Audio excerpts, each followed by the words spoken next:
কেমন আছি সবাই? আজকে আমি রান্না করছি সকাল সকাল। আজকে মিলাদুন নবী। আজকে আমি মুরগির মাংস রান্না করলাম, মানে বাংলায় বলি আমরা গোস্ত।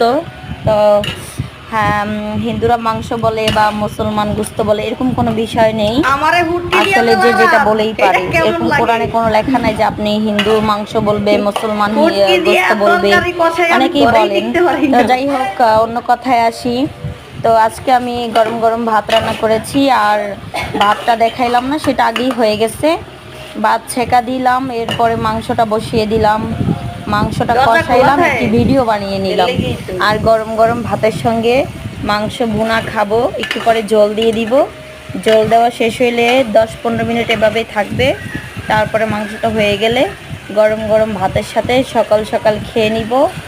আর বেশি বেশি সবাই আমার ভিডিওগুলো দেখবেন। আশা করব যে আমি এখন থেকে নিয়মিতই রান্নার ভিডিও